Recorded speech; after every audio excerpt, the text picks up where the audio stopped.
Why Not? A queer podcast. Thank you to our sponsor, Pineapple Healthcare, an award-winning primary care clinic right here in Orlando.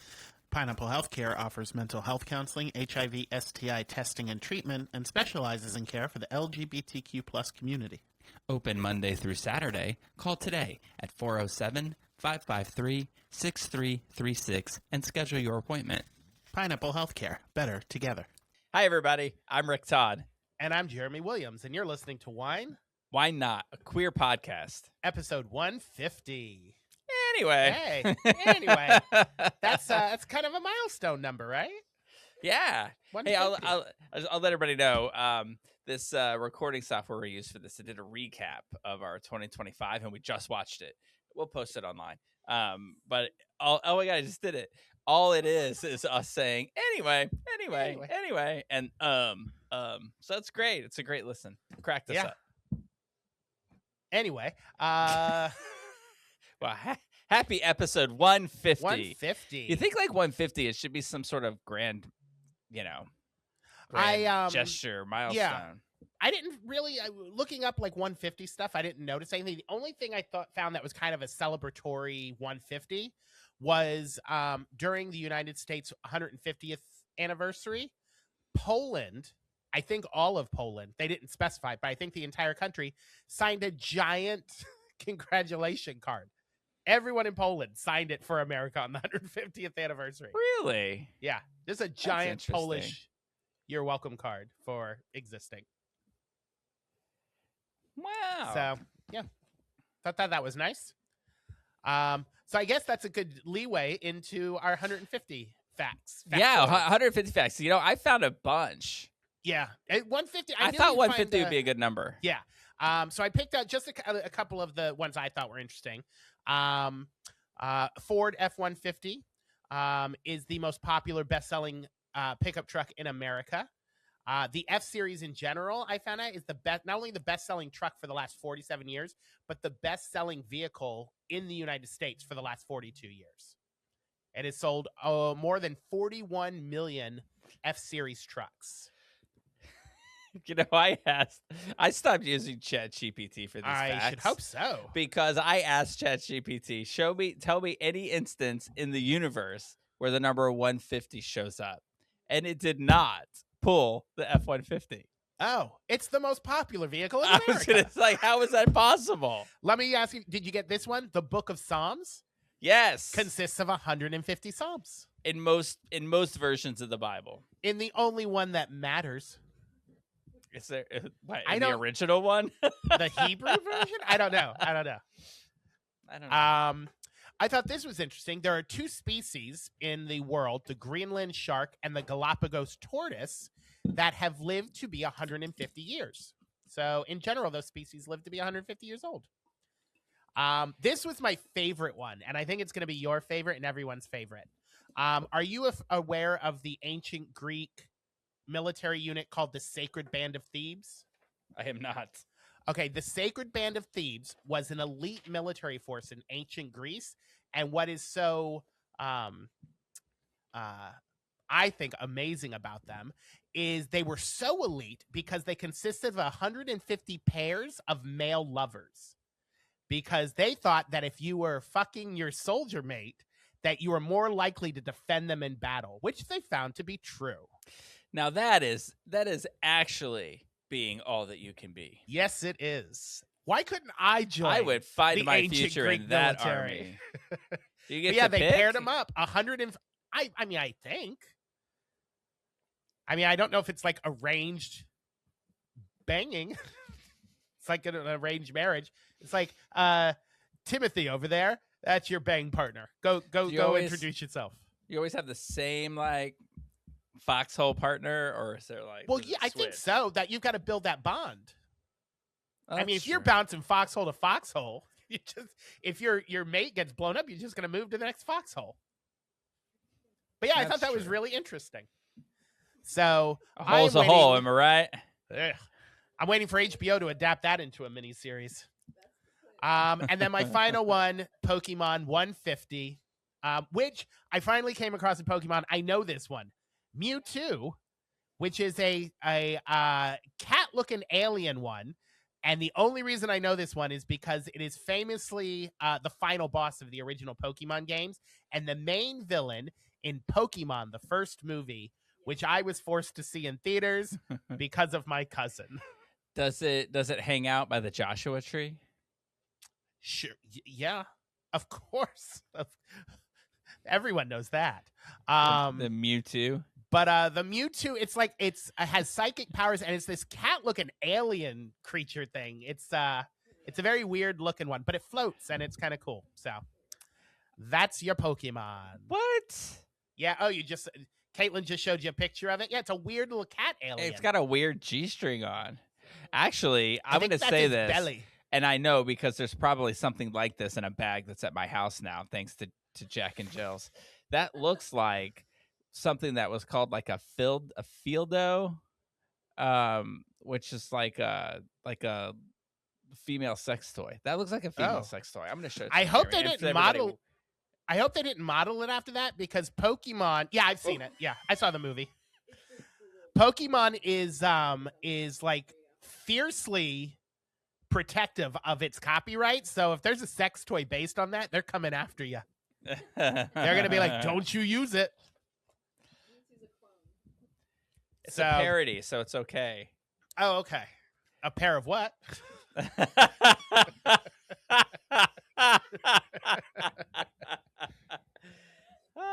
So those are my 150 facts. What do you got? Oh, well, I do have what I think is the 150th episode of Friends. I hope so. You want to guess this? I'll tell you. What do you want to know from me? Season 7, episode 4. Are we sure? It's on Wikipedia. Okay. Because I got it. I specifically told it, do not give me fan-based facts. Give me only facts. Okay. Aired October 26th, 2000 on NBC. Season 7 would have been when they're prepping for the wedding. So I bet it has something to do with Chandler and Monica's wedding. It might. Let me look. It's not the title of it. Oh, it's one of my favorite. They do one of my favorite things in this, where they go around and they tell each other's secrets. So in this one, Monica, Chandler, and Ross will reveal embarrassing stories about each other. Tacos. I think it's the one that's like, whatever, man, you kissed the dude. Yeah. That's the one. It starts with Chandler telling Monica about Ross's taco incident before they went on a roller coaster because he wants to know Monica's secret. And Monica's secret is someone at work is cheating. And he's like, I don't care about that. And she's like, you lose, sucker. Cracks me up. It is the one with Rachel's assistant. Oh, Tad. Oh, cute little Tad. He was hot. Yeah. I mean, he might still be hot. I don't know. He ended up as a cop in a TV show. Didn't they all?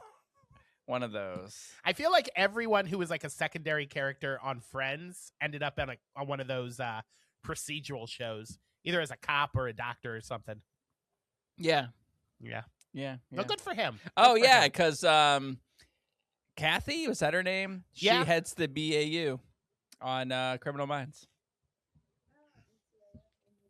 Oh, NCIS New Orleans. I thought that. Oh, okay. Yeah, he's all over the place. Yeah. One cop show to the next. All right, so here's some interesting trivia facts that I found. Okay. Do you know who directed that episode of Friends? I found that interesting. David Schwimmer. Yes. How do you know that? Just guessed? Because I know he directed a bunch of episodes, and I feel like that would have been the only thing that made it an interesting fact to you. Unless it was like Martin Scorsese came in to direct one episode of Friends. Do you think like during it, like if people in the background were making too much noise and he was like, hey, everybody. And lowered the hand. Yeah. I often wonder, because I see there's a lot of that where like actors, the longer they're on the show, like they'll be like, ooh, let me direct an episode. I often wonder what it's like to direct yourself. Like, are you extra critical of yourself, or are you just like, nailed it, we're moving on? Or do you just yell at yourself, like when you're done with it? You're like, you idiot! You're Do it so better! All right, so now I found this list of like 10 things to do with the number 100 because something else like us does this. So it's like it's either a website or a newspaper. It's some news source in London. And it's like they were doing their 150th issue of something. So they were like, oh, 150. Here, let's talk about the number 150. Here's some fun facts. Yeah. So all of these come from here. So, they could be lying since they lost the war, but we'll see. According to the account of the flood in the King James Bible, the waters prevailed upon the earth 150 days. Oh, all right. And since the King James version is right about every single... No, I'm just kidding. That's the first version that said James, gays suck. Homosexual, which is ironic. Right. Because he's a big flaming homo. Yeah. So you can't believe everything you read there. I think actually King James is in charge of ChatGPT. If I had an ongoing affair with Nicholas Galazine and then he turned away from me, I'd probably hate all the gays too. Right? Maybe that's why it was. Maybe that's why he did it. God, he's so high. I can't wait for He-Man. Now this is a fact you're going to want to keep with you. Okay. Or maybe I'll make it in a guessing game.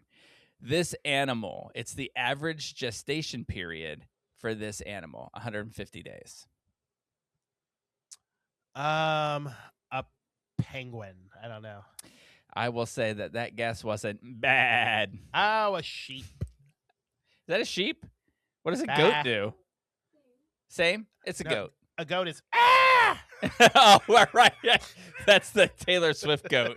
One of my favorite videos ever is when they're singing Trouble. Goats. And it's like Trouble. And then the goat's like, ah! All right. I'm never going to say this right, but do you know the word for the 150th anniversary of something? The half plus one centennial.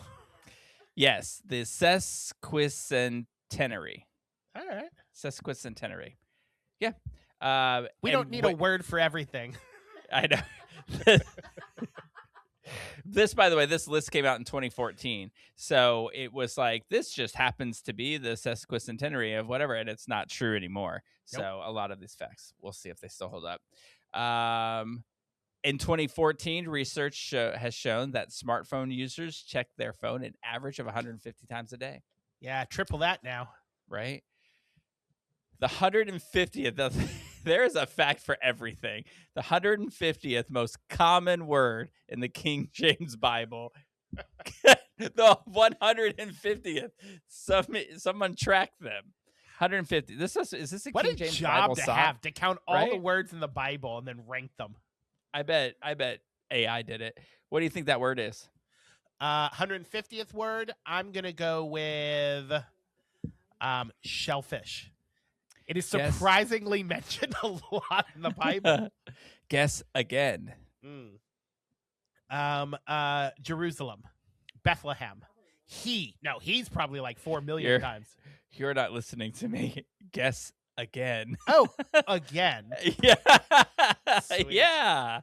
Sweet. This is a weird one, and I'm sure this number might have changed because, again, this is from 2014. There are 150 places called Newton in the UK. Interesting. Isn't that weird? That's an interesting fact. Right? I wonder what the appeal of Newton is, other than it's know. a cookie. Do they make figs there? A fruit Newton. I'll be honest. I know a lot of people It's don't like not them. a cookie. It's a fruit Newton. Isn't I that like the a good commercial? fig Newton. Yeah. I like a good fig Newton. All right, are we ready for this? Yep. I don't know the words that I'm saying, but the first part of it. A 5x5x5 version of Rubik's Cube, known as the Professor's Cube. Oh, the Professor's Cube. Yes, I did know this. 6 faces made up of a total of 150 colored squares. Yes. And because this is from London, there's a U in the word colored. All right, those are my facts. Weird Brits. Those are my facts, except for the guessing game that we play every time. And it's almost like they knew it was going to be 150, so they wanted to make it easy. So I'm going to do whatever I can do to make it difficult for you. What does this list go up to, by the way? The directors goes up to 250. Oh, okay. and the films go up to 1,000. Ooh, So we've all right. years just- of fun. I was just curious how long this was going to happen. All right, let's Until do we this. decide to stop doing the number thing, we can find something else. Like it would just require research. Like we'd have like how we had that Esquire, or no, not Esquire, but what's that Harper's Bazaar list we did the other day of rom-coms. Like those kind of things are fun, but you know. Oh, we'll get to that. Yeah. But anyway, I have so many. You know, I'm gonna piss off MAGA in a minute, or anybody who wants to cancel. Anyway, we'll get to there. Okay, so 150th. You want to do film first? You want to do director let's do first? the film. Yeah, let's do the film. 150th greatest movie of all time.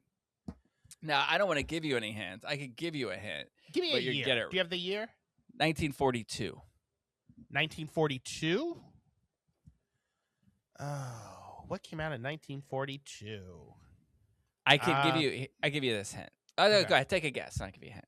All right, 1942. I'm gonna say Philadelphia Story. That was around that time. No, that's not it. But I'll give you this hint, and you're gonna get it right away. Okay. If you're paying attention, you get it right away. I'm gonna tell you the greatest line from this movie. No one has ever loved me that much. Oh. Casablanca. Yeah. You'll get that later when we talk about this movie that we watched. Casablanca. That was. I thought that was like in the late 40s. I didn't realize that was so early in the 40s. Yeah, Casablanca. All right, here we go. The 150th best director of all time. So I'm going to start with films that I think you wouldn't get it from. Okay. But maybe in your genre type, and then we'll go. Most of these are older. Okay. They're not like, some of them are like ancient, and some of them are Bellany ancient. No. Okay. No. All right, here we go. 1963 movie, The Haunting. Oh, I have seen The Haunting, but I don't remember who directed it. They remade If you've that got it in, on like, that, I was going to be so mad. I know they remade it. They so that's why I remade said it the into year. a horrible remake. Ah. It was terrible. The Hindenburg, 1975. Good movie. Don't know who directed that. All right, now this is where I think you're going to start getting them. So we'll see. Star Trek: The Motion Picture, 1979.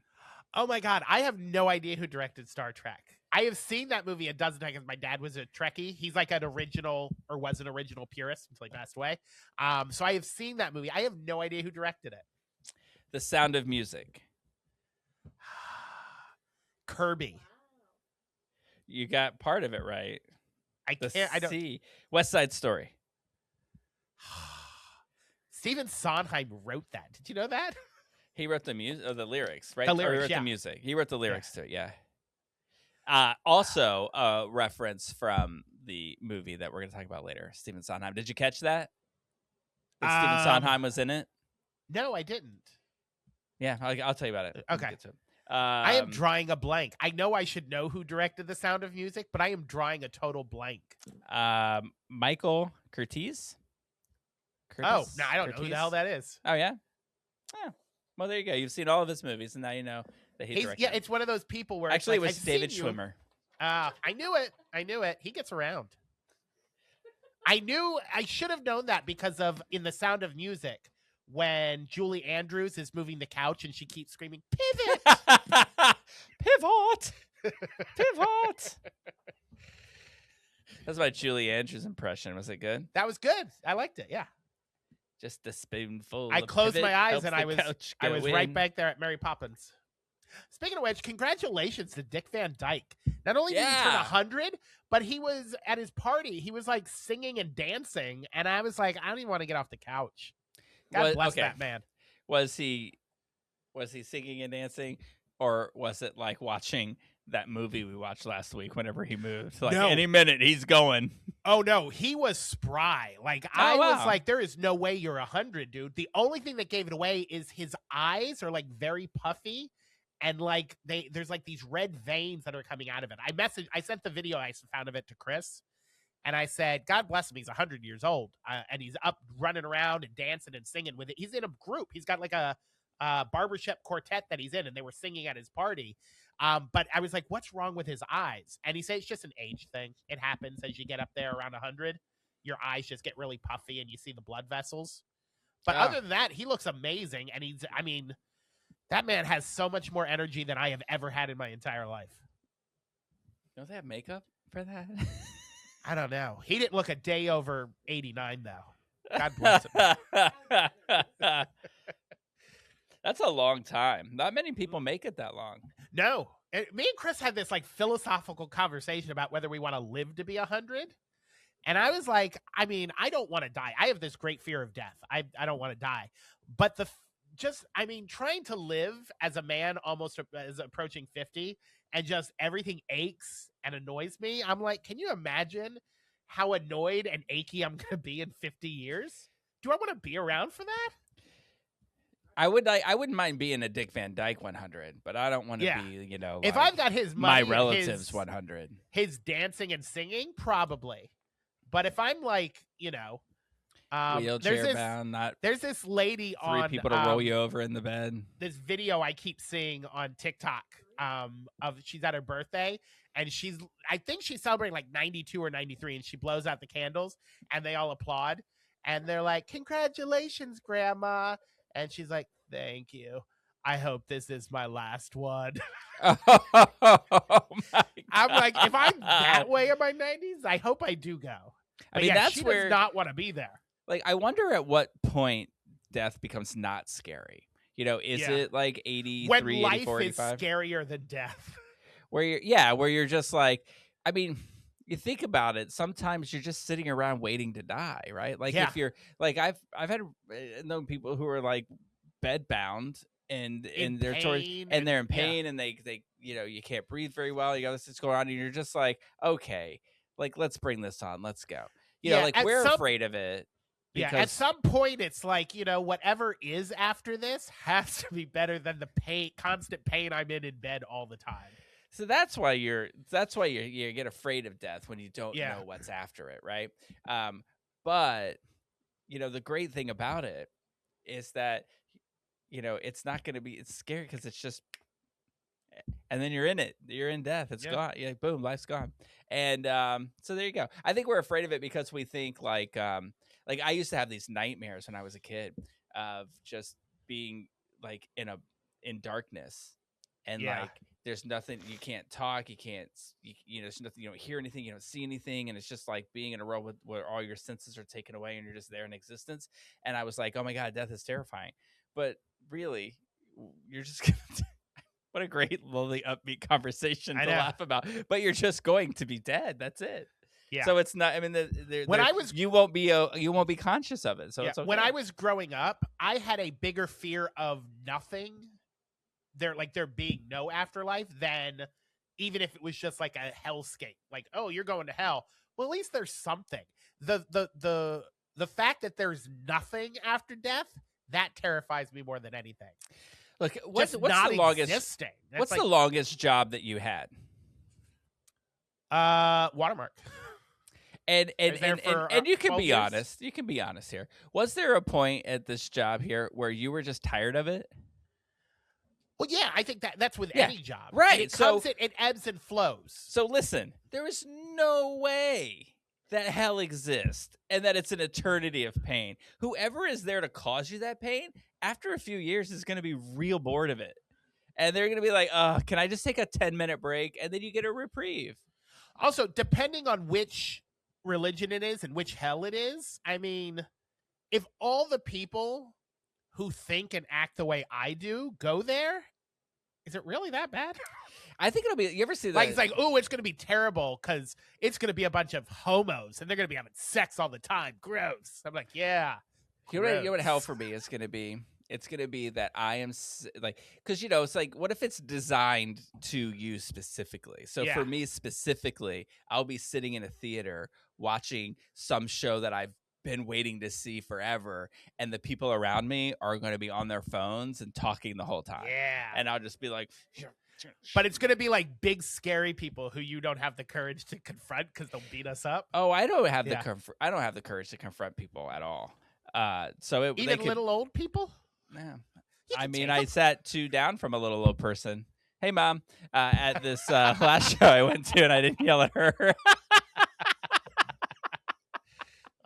Poor Ma. Hey, Ma, how's it going? Thanks for listening. I like to think it's like that movie I went and saw, Eternity, where, you know what? Whatever it is you believe, that's what it is. You get to pick what your afterlife is. And if you want it to be, you know, in the clouds, angel with the halo and the harp and the wings, you get that. But if you want it to be sitting in a bar, having a drink and not having to worry about nothing, that's your afterlife. You get to have whatever afterlife it is you want. What dreams may come. That's exactly what it is. What dreams may come. See, Have you I seen like this movie? I've seen it. I didn't care for it. I preferred Eternity. What? I know. I thought visually, I thought it was good. Story wise, I thought it was very slow. The movie I just saw, Eternity, you need to see it. I thought it was much better. That sounds like it was made an eternity ago. It's the new one I just saw like last week. What? It's a Remember new the movie? one I told you with Elizabeth Olsen? Oh. Yeah. Who? Elizabeth Olsen. Who's the guy in it? Miles Teller. Yes. I Yeah. think I know what you're talking about. And it's Yeah, got the girl. that's right. And I the said, lady and then we had a whole from- conversation that I don't know how I feel about him. Yeah. Good movie. You should check it out. I really dug it. All I right. hope that's how it is. Either Well- that or you remember that Albert Brooks movie, Defending Your Life? Yeah. Yeah. I want it to be like that. Something with a resort. That's what I'm saying. I want afterlife. You go Where to they a all resort. shop, where when you die, you can only shop at J. Crew. Yeah. Is that what Defending Your Life is? They all have like that J, or that, you know, that oatmeal colored J. Crew shirt with the crew neck. All right. Well, how was your week? Enough about death. My week was okay. The beginning of it, I was still getting over my sickness. I ended up going to the doctor because I needed a doctor's note, and I was still feeling kind of cruddy. So I was like, "Listen," Chris was home, and I was like, "Go to the clinic, the VA hospital with me," because I'm a total baby. We talked about this last one. I'm a total baby when I'm sick. So I was like, "Go with me. I don't want to go alone." So he went with me. I went to the VA's walk-in clinic, and we met with the doctor, and she said, anticipate seeing a lot of this over the next couple of months because they got an email that morning that a bad strain of the flu. She told me what the strain of, like, HN blah blah blah blah blah. I don't remember what it was, but a bad strain of the flu was going around, like a really bad one that was not included in the flu shot this year. So she goes, "There's going to be a lot of flu this year." And when I got back to work, there was already 4 people who had called out that week. We have been shorthanded all week because people have been calling out. And the people trying to come into work have got the masks on, and they've got that, like, the voice I had, that scratchy voice. And they're like, "I really don't want to be here." And I was like, "You shouldn't be here." So I was getting over that the first half of the week. But I went back to work, and it has been total chaos. I have had back-to-back days these last 3 or 4 days that I've worked where I did $10,000 in sale. I sold $10,000 worth of Uggs. It is crazy. The money's going to be amazing at the end of the week, but it has been total chaos there.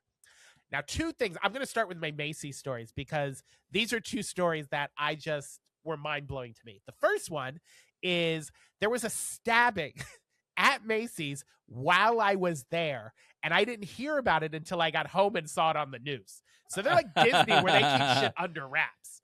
So I wrote think down, there would be like an announcement like code 13. you would think, but it's so big and there were so many people there. You think, I can't where was believe it? They kept, Was it in the underwear department? It was on the 7th floor in the kids department. Oh, I was like 7th floor, and not the underwear? No, Oh, that's the the kid. basement. That's the All right. toys and the kids. So the lady here, I'll give you the Good the on details of the story. Caitlin. Like, Caitlin can just listen to the podcast and then map out where everything is at Macy's just from the Yeah. conversation. Look, if there's anybody like Caitlin out there, they're standing outside your door right now. Yeah. They know exactly what apartment is yours. If this job doesn't work out, Caitlin, you come up here. I'll get you a job at Macy's. And you can just tell everybody where everything is. She could work information at Macy's right now. Yeah, No you'll training be necessary. You'll be the door girl. I love it. All right, so this lady, she's from California. She was a tourist. She was in the 7th floor bathroom changing her 10-month-old baby. When a lady walked in, she was a 43-year-old lady, and stabbed her. Now the lady's recouping fine, but here's the controversy that everybody's talking about. The lady who stabbed her had just been released from a mental institution that morning after a year in the psych ward. And they released her. She went to the Macy's and stabbed this lady on the 7th floor.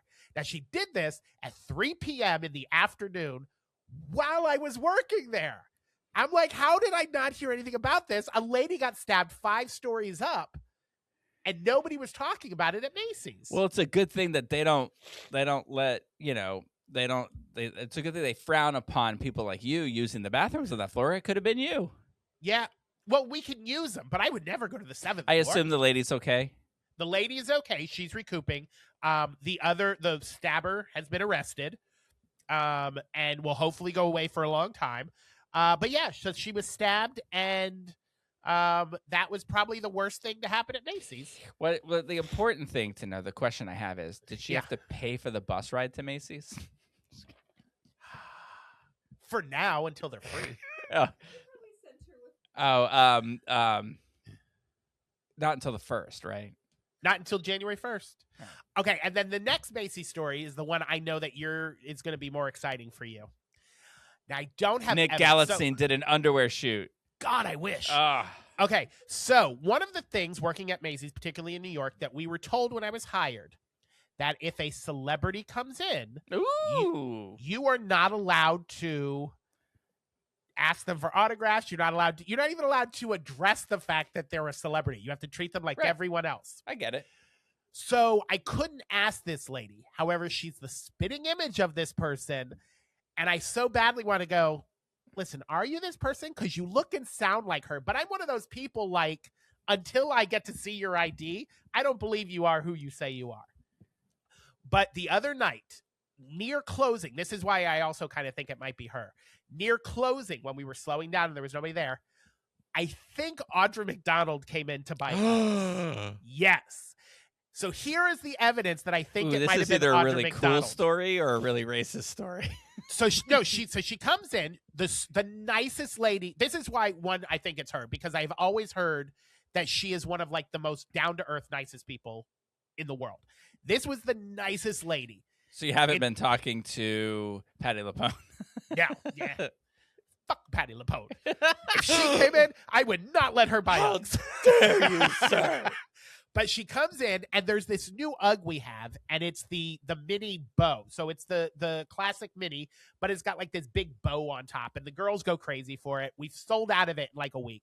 So she came in, and she wanted to see that shoe. So I got her the shoe, and then there was, like, other shoes. Now, the rule is, I hope my boss isn't listening. The rule is you can only try on 2 shoes at a time because we have to keep track of them. People steal. Not that I think Audra McDonald would steal, but you can only do 2 shoes. So she kept saying, "Oh, can I try that one?" I brought this lady like 6 pairs of shoes. I was like, "You can have anything you want, ma'am." And she was like, "Thank you, so you're so nice." And I was like, "No, you're nice." And a couple of times I almost said, "Fuck this job. I'm going to ask, are you Audra McDonald?" But I didn't. So I brought her the shoes. She tried everything on. Here's another thing that made me think that maybe it might be her. So she puts them on. She was there with a man. I don't know if it was her husband, a friend.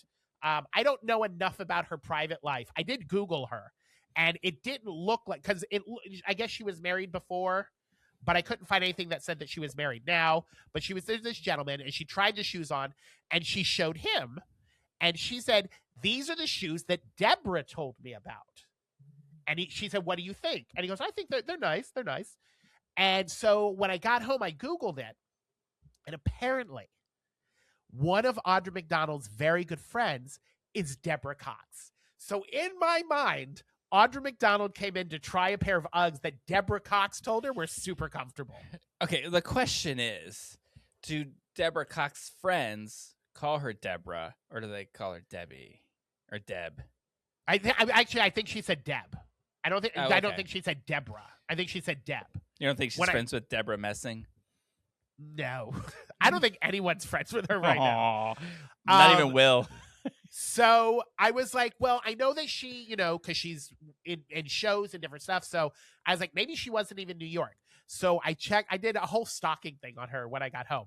I checked out her Instagram. The day before she was in Uggs, she was at a show called Marjorie Prime it's on Broadway. It's got Cynthia Nixon and June Squibb. She went and saw it the day before she allegedly came into Macy's.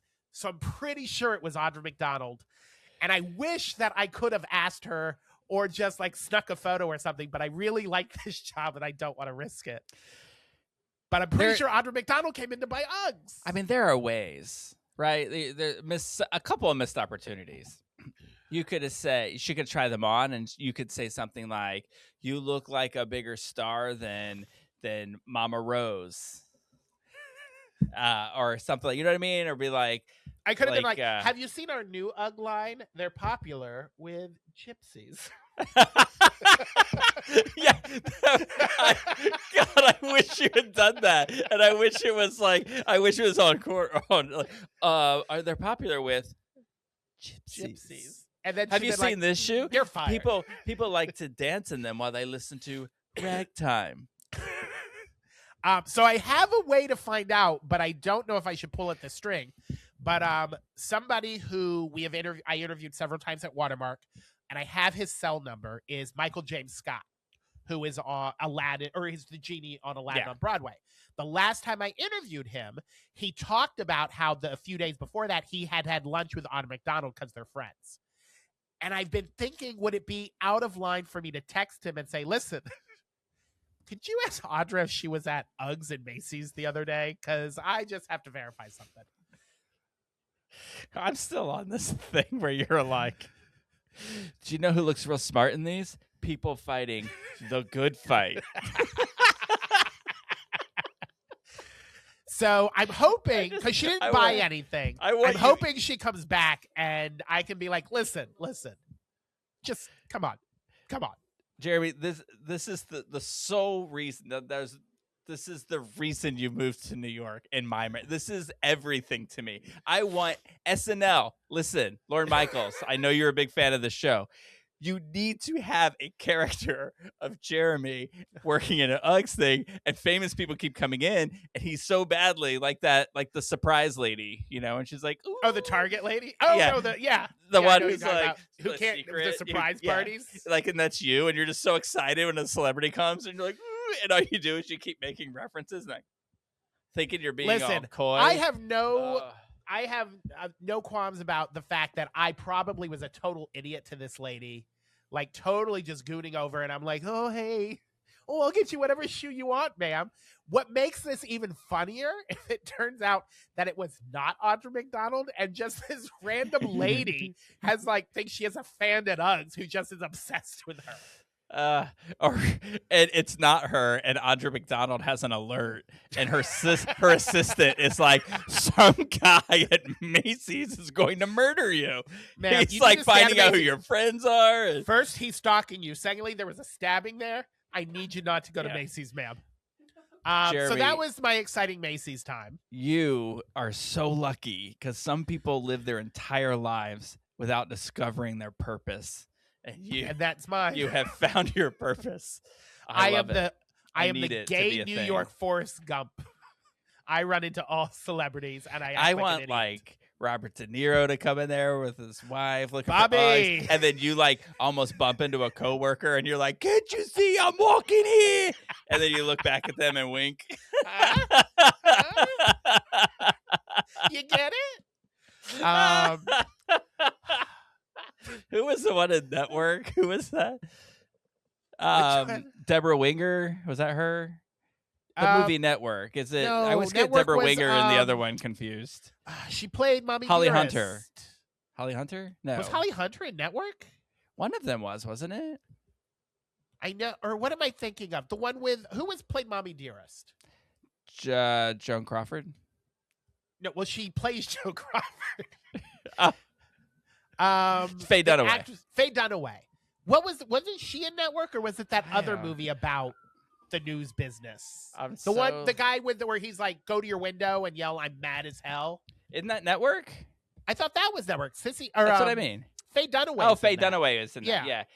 Yeah. So she asks you, like, you've got like 2 shoes already, and they say, "Hey, can I see a third one?" And you stand up and you go, "I'm mad as hell, and I'm not going to take it anymore."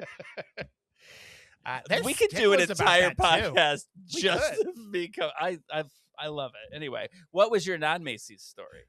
The only other thing is we had our first snow here, which was fantastic. And I got to say, and there's photos out because people were taking thousands of photos.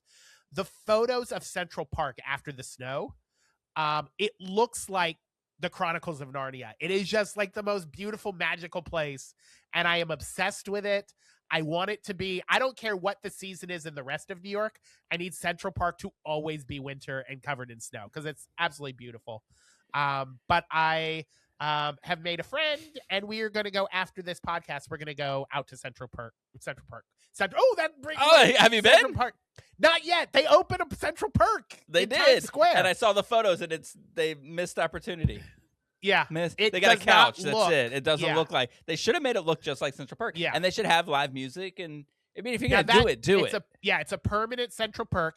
Now, there is something closer down near the VA. I pass it every time I go to my doctor's appointment, called the Friends Experience, which is like a Friends exhibit museum, and it has a coffee shop in it. That looks more like Central Park than this Central Park does. Yeah. But we're going to go to Central Park tonight and just kind of hang out and enjoy the cold weather and the snow, and maybe get a hot cocoa or something and just have a fun time in Central Park. Now, is this a friend? It's a friend. Is this one of your, I didn't realize. I don't know what it is. It's just a friend. Right now. I gotcha. And he doesn't know I do this podcast, so I don't want to talk too much about it until, Well, we can't wait to hear all about him in the next one so that we can Audra McDonald him. Yes. Spoiler. It's Audra McDonald. I mean her in the park. I thought maybe it was one of your friends. Like, I didn't realize this. So Danny listens to the podcast, right? So yeah. he'll talk to me about it. And sometimes, like, if I'm doing something, like if I don't catch every word that you're saying, he'll ask me something about it. And I'm like, what? He said that? I didn't realize when you were talking about your group of friends at the show, the Laramie Project show, that you had all decided to go out after the show together and that you ditched them. Like, I didn't ditch them. They ditched me. No. Look, I'm sorry, but you was needed bugging me. Right? Why didn't you go? To find them. Why didn't you go to them before the second act? Before the second act, and say, "Hey, my knees are bothering me, so they put me in this seat, but I'll meet you in the lobby after the show." Okay, they think you just ditched them. You know what? Now, as you say it, yes, it probably looks like I ditched them. Okay, so the line was super long at the bathroom, so I went and got a drink. Then I went to the bathroom, and it happened so fast. The show was getting ready to start, and I told the lady, "Listen, I can't sit in that seat because my knee." And she whisked me away. She said, "Come with me." And she said, "Stand here." And then as soon as she said, "Stand here," the show started. So it just happened so fast. But yeah, I probably fucked that up. That was my bad. You should read. Do they have a missed connections anywhere in New York? You should put in there. Like, you should go on there and be like, "Were you sitting in the audience? Can we still be friends? Be my friend." They're like, "Are you the homo hater that left us?" Oh, look, I didn't even realize I'm drinking out of my gypsy mug. Oh, that reminded me. Audra McDonald. Nice. That does remind me. I have one more Macy's story, and then we'll ask how your week was. Okay, so I was sick. And we all know this. And then we'll get to your week. But no. Wait, because this cracked me up, and I forgot about it. I forgot to make a note about it. So, and it's gross because it involves bodily fluids. But like, my week was great. You know when you're sick and you're taking a bunch of Dayquil, NyQuil, it makes your bowel movements soft and loud. We'll just say. I have no idea what you're talking about. Okay, you get like diarrhea. You get diarrhea from medicine. Yeah, okay. You can. So sometimes you get constipated. Sometimes it's the opposite. I always get diarrhea after a bout of sickness because of all the Dayquil and NyQuil I take. So I'm at work, and my belly starts to gurgle, and it's like, you need to get to a bathroom quick. So the closest bathroom, obviously, I hate using the one that everybody gets used. I like to go up to the 9th floor in the break room because there's a lot of stalls and it's just employees, but I couldn't hold it. So I ran down to the basement, and there was a long line, and I thought I was going to shit my pants. I ain't gonna lie. I finally made it in the stall and drop trowel, get on the toilet, and it's packed. Like, there has not been a day the past 2 weeks that Macy's wasn't packed to the brim, including the bathroom. So I'm trying to be as noiseless as possible. So as I'm trying to, shit out slowly, there's a kid and his dad in the stall next to me. Now the kid is learning like how to be potty trained. And I hear his dad going, "It's okay. You do it at home, kiddo. You can do it here." And he's like, I'm trying. Just like little baby voice. And he's like, "You got this, kiddo. You got this." And it made me chuckle that I released my bowels and I made a very loud, wet noise. And it was like, I won't demonstrate it, but it was a very loud, wet noise. And then it's silent for a second. And the little kid goes, "Good job," and applause.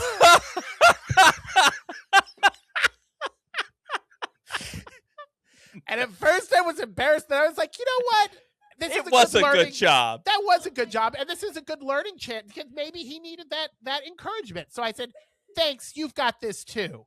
And then I heard nothing. And I was like, the dad probably was like, "Shh, there's a weird guy next door."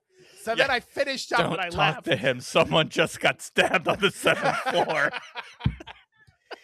But he applauded me, and I was like, "Oh, thanks, kid." Well, I was going to tell you that I'm pretty sure your brother told you not to tell those stories on this podcast anymore. Yeah, but that one's a cute That one. was a cute one. Yeah. I mean, as cute as it can be. But Caitlin's crying over here. Good job. That's hilarious. Good for that kid. Thanks, kid. And then you I said, did- thanks. and I had been Thanks. sick. You got this. Now Now your turn, buddy. What if he answered you with like, I wish he did. all he needed wish was he an did. example? He needed to be shown how to do it. Anyway, so that was my week. How was your week? I can't compare. I got nothing. So we watched a movie. Like you did the big anyway, and then I did the big Hey, anyway. well, it's still 2025. So I forgot to mention last week. So I want to throw this out there. I forgot to mention that I went to this event last week with Bellany. Did you remember the Front Yard Festival at Yes. Dr. Oh, Phillips? I saw We the loved it. photos. Yes. Yeah, so They brought it back. They brought back the Front Yard Festival at Dr. Phillips, but it's a Front Yard Holiday Festival. What's different about it is that it's not little pods and it's rows of seats because it doesn't have to be pods anymore. But it's completely free. Everything they're doing is free. Oh, wow. So it's the Front Yard Winter Festival at Dr. Phillips. It opened December 4th and it runs for 28 days through January 4th. Running weekly for 28 days. More than 80 performances. There's like food stations set up around. There's drinks. There's Santa. There's snow. It's gorgeous and like it's really beautiful. And like the gay chorus is having a night where they perform and all kinds of stuff going on. So and they're playing movies like Christmas movies and stuff like that. So it's really great. You should go check it out. I had the misfortune of going downtown on Saturday when this festival was happening. Ooh. A show was happening at Dr. Phillips. There was the Magic game was going on. Oh, and when they're doing every yeah. venue is doing something, downtown gets so chaotic. It's just that parking is a nightmare. So, and I shouldn't complain about things, but when you get tickets to an event that you don't pay for at Dr. Phillips, you don't get the opportunity to purchase valet. You can't go back and buy valet. You have to get it when you're getting the ticket. And since we're never buying the tickets, we don't get it. So I thought getting there an hour early would do it, but everything was packed because there was a show at every venue. All 4 venues at Dr. Phillips had a show, plus the Front Yard Festival, plus the Magic game. It was madness. But it was really kind of cool though to think about. Because I don't know that I really ever think about Orlando as a big city. It's not like New York or Houston or, but it is. But definitely it showed that it was a bigger city. Like it was like, this is a really cool city to live in. So that was pretty cool. Anyway, check it out. They're great at Dr. Phillips. I gotta say, when they had the Front Yard Festival, I loved those pods. I loved it. I think those were such a good idea. Even outside of COVID, you get your own space, you get your tables, your seats, and everything. Such a good idea. And what was great about that's such an underutilized space when they're not doing the Front Yard Festival. Well, they did mention like that space is supposed to be used for hotels. And they decided not to do it because what it ended up becoming, and maybe because of Pulse ended up becoming a place for people to gather, and so they liked that and they kept that. What's great remember about that thing, the original model with those big hotels in the front. Yeah, it would have been claustrophobic feeling. Yeah, the great thing about who was it that recently was there that hadn't been there before? Somebody I know was in town recently and said they came through and saw the Dr. Phillips. Oh, Ryan saw Dr. Phillips for the first time Oh, and yeah. was like, "Oh my God, it's beautiful." I was like, Gorgeous. "Yeah." And so anyway, but the thing about the front yard when they first did it and you're in your pod, you could just scan a QR code and order food and they bring it to Yeah. you. They don't do that anymore. But Uh, wasn't that great? I'm telling you, whoever develops apps and all this, you call it, steal it, Uber, do this, Uber Seats, no matter where you are, a stadium, a baseball game, basketball game, concert, whatever. You're sitting in your seat, you order it, the food comes to you. It's perfect. You'll make so much more. You imagine how many times you don't order food because you have to stand in line. Just yeah. Uber Seats it. All right. So wanted to mention that. My week was kind of tame in the beginning part. So I have a grandnephew, is that what you call them? My niece Your had niece's son. a baby. Yeah. Yes. He turned 1 years old. 1 year old. 1 years. 1 year old.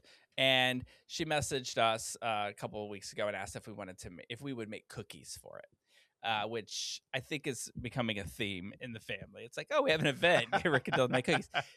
I will say this, she did offer to pay for them. And we were like, consider it part of our present. But also she only wanted like 30, right? And so it's not like, oh, hey, we have this event coming up and we want you're not 250 spending all cookies. weekend making cookies, But she sent a picture of them. I just want to tell you that we did an amazing job on these cookies. They are the best that we've done because she sent a color palette and she sent pictures of cookies that she liked, and we mimicked that thing with the colors that she wanted, and it was perfect. It was so good that apparently, so her brother, one of my other nephews, is getting married in like 25 days or something, and they had a bridal shower for Wait a minute. her. Who's getting married in 25 days? Carter. Carter's getting married? Yeah. How? He's only 12. And I I apologize for saying this because I'm sure he's an avid listener of it. I think he's 22. No. And this will be his second marriage. What? Yeah. So I'm just saying that because you seem so surprised that he was getting married. But it's but this is going to be he got married at the courthouse, his first marriage. This is a big deal. At what age? So I don't know, like 2 years ago, 3 years ago. I don't know, 18. Why did I think they were all still teenagers? No, I mean I've been married for 5 years, so he was 17 probably when you saw him. But the world's moving too fast. It's crazy. It's just so interesting to me to see them. Like I don't know like what age you feel, but like I feel like I'm Dick Van Dyke. No, I don't. I mean, mentally, I don't feel 50. No, mentally, I feel like I'm in my 20s. Like I feel like I'm in my 20s. Yeah. So I'm watching my niece and nephew, who I've known since the day they were born, interact with each other on a level that I think I'm at mentally, and that's a weird place to be. Right? Yeah. It's just that's a sign of getting older when you start to notice things like that. You're like, wow. Like you are no longer the future of your anything. That is the future of everything. You know, that's I think I just hit my midlife crisis at this very minute. Time to travel. It's funny because my niece just had a baby also, like last week. And yeah, so that would be the same thing. It would be my grand niece, nephew. Yeah. My grandnephew. I don't bake cookies, so I did not make them cookies. However, I did buy him his first pair of Uggs. And I just got to say, if you have not seen a pair of infant Uggs, they are cute enough that it would make you want to have your own baby. I saw these things, and they're the little boots, but they Velcro on the side because obviously the little kid can't pull the little boots on. And then it comes with a sheepskin Ugg blanket. I swear to God, I was like, I want a baby now. Just so I can put fucking Uggs on this thing. I just want you to know that while that baby's wearing those Uggs, it will cry at some point in that day, and that will stop you from wanting to have a baby. When you have this is why I don't have kids, honestly, because from the time they're born until the time that they turn like 12 or 13, they cry every day. Yeah, all the time. Every day. I asked my niece really when weird I talked reasons. to her, I said, have you, is the baby sleeping through the night? She goes, no. And I said, oh, are you getting any sleep? And she said, no. And I said, oh, okay. I have to go to bed now. Goodbye. But yeah, And I know how well you do with crying, so Yeah. I'm not there good is with that. crying. So the cookies were a hit, so much so that Yeah. so Carter's fiance, her father was there, and he took pictures of the cookies and sent them to his wife because she bought cookies, custom sugar cookies for the bridal shower, and she Not was very good? disappointed in the outcome of them. So he took those pictures and sent to her, and then of course this is what I do. Listen, it's a lot of times you say like, oh, I just do it for the work. I don't need the praise, blah, blah, blah, blah, blah. Right? You do No, it for the praise. no, I need this. I need this. And it's just because of this. And I don't mean to take this away from the wonderful artistry that is my husband, Dylan. He does an amazing job decorating the cookies. So all we ever hear is like we give the cookies to them and these are beautiful. Wow, Dylan, you did such a good job on these. They're beautiful. And then I'm in the background going, they taste good too. Yeah. Like, I'll tell you 'em. what, if this makes you feel better, as a fat guy, I don't give a fuck what they look like. Well, but if they're delicious, that's all I care about. As I approach as I'm working in the direction from skinny Elvis to fat Elvis, I agree. But so I told the guy when he said that they look great, I was like, well, they taste good too. And I went, I just have to say that because most people don't want to eat them right away because they look so good. Yeah. So they don't want to eat them. They take them home to eat them. And when you eat it at home, I'm not going to be around for you to say that it tastes good. So I'm just letting you know that I know they taste good. So he goes, all right, fine. So he took one and he ate it and he goes, Then he texted his wife again. It tastes good too. It tastes good too. Thank you very much. I was like, welcome to the family. We're going to get along. He actually owns a pizza joint. I'm going to go eat there and I'll talk about it when I do. There's something about, and with the cookies or just when you make something and they eat it and they're like, this is really good. There's just like this proud moment of like, I made that. Like we had our potluck and I made my baked spaghetti squash and people were raving about it. And I felt like a little old Italian grandma. I was like, oh, manja, you like it. I do. It's just something about when they like it. I get why chefs do it. Yeah. I get why, like, it's hell being a chef, I'm sure, right? In a kitchen and the timing of it all. I mean, I watched get The to do Bear and else. it looks atrocious. It looks hilarious. It's hilarious. But it looks atrocious. Yeah, while their lives are getting destroyed, I've never laughed so damn hard in my life. Yeah. So, like, I get the idea that you pour your soul into something because you want people to eat it and get joy out of that. That's like being a performer. You create something that somebody enjoys, and that's why I love making these cookies and watching people eat them. And I've changed the recipe of the icing. I think it's very good. So anyway, Monday and Thursday was mostly doing that. Friday was Rodemark's year-end retreat. Oh, Isn't I saw that the exciting? photo. Yeah, And you missed those. That's the first one I haven't been at in like 12 years. Yeah, makes me sad. You didn't even call in. I mean, I couldn't have answered. I was working, but still, you didn't try to. Yeah. Call. Yeah, that's okay though. Well, That's I mean, right. You kids go enjoy your lives. Don't worry about me over here. I think that that's kind of the other way around. You go enjoy your life. I think about you all the time. Yeah. When I see a crazy crackhead on the street, I think Rick would have found this hilarious. Yeah, so the retreat went really well. Just for those listening, we like to get around and talk about like how we did with our goals and the year and plan went, the next what's coming up. But you know what I decided to do? Big So we're ideas. involved in this like cohort thing where like we got a grant and it's like, hey, what are you gonna use that grant money on, and how are you gonna gauge that success at the end of the year? And so instead of like, we did this thing where we like list like 9 different headings and we talk about every aspect of the company and things that we want to see happen. Instead of doing all of that for the planning, all we talked about, like for the planning part, was they handed us a report. Like they evaluated the company and they gave us a report and we said, read the report. Now let's talk about what we want to do.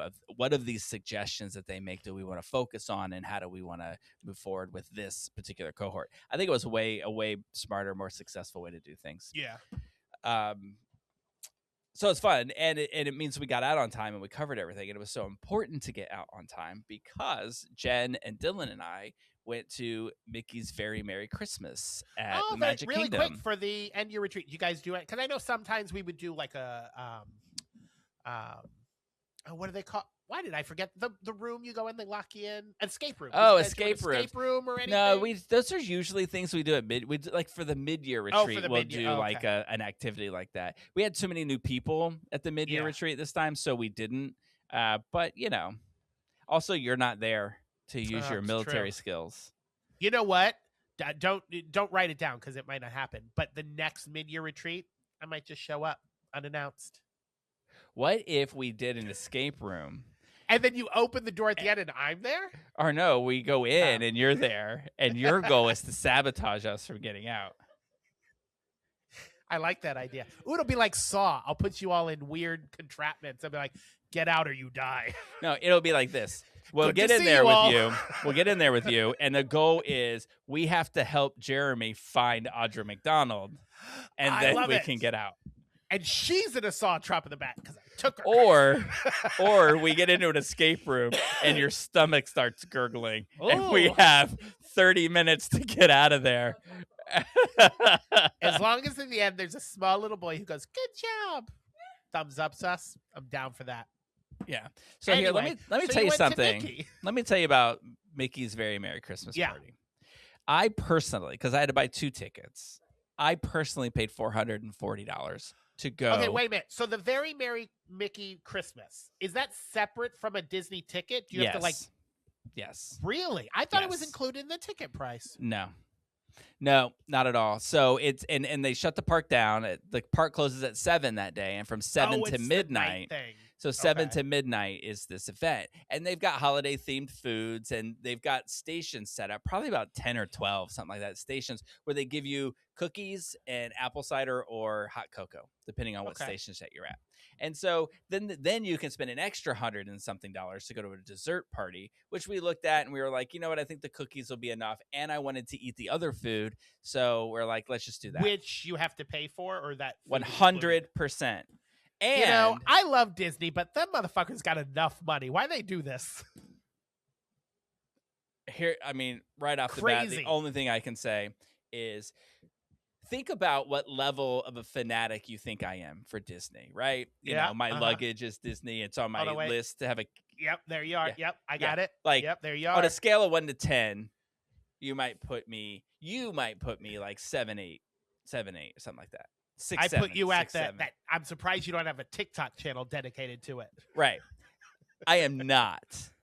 I'm more like a 4 or a 5. Yeah. Like, you have got to be a 10 to enjoy to spend that kind of money to go to this event. You either have to have very low expectations or be a 10. Now, I will point out that it is beautiful. It is absolutely beautiful, and I'm get listening to you. I'm just gonna wheel away and grab a cough drop real quick. that. That's fine. So it is beautiful and it's cool, right? For like 10 minutes. And then you're like in line. By the way, I will say, like, things have changed, and I don't know if it's just the way the world is, but I remember like everything at Disney being like nothing, especially when I worked there, everything was happiness and Yeah. front facing joy. Well, That's their whole thing. well, the people in line, we were in line for that like baseball themed restaurant at the end of Casey's Corner or something like that, and the person in front of us was just kind of like, there was a worker there guiding people to which line they should go into, and these other people just kind of walked in and went into whatever line they wanted, and the worker goes, or just go wherever you want, and then she looked at us and went, I guess, well, she's like, whatever, it's the holidays, I guess they can do whatever Do they whatever want. you want. I Right. don't care. Everybody's become Eeyore. It's so weird. And then there was another now this person was definitely like a MAGA Karen, and she had some sort of thing with her, which is kind of like, oh, I guess the crazies are out today, and I'm like, not very Disney-esque. But anyway, Maybe what it is you give off an aura of someone who works at Disney. Oh, So they're okay. like, they think that you're an employee. So they're like, fucking rejects, huh? I thought you were going to be like, you're an asshole. So they figure no, they should that be you able to give off, point like, out the- assholes to the you. employee aura, so they're like they think they can point out the terrible people to you. You exude meanness, so they think it's okay. You look Hey, like a dick. Come over here. You gotta own it. I've been told. I was told it was this weird kind of week too, where I just things that I've purchased, services that I've purchased from a salesperson turn out to be different than the product that is delivered to me. And so Yeah. all I That's do is something point you that have out.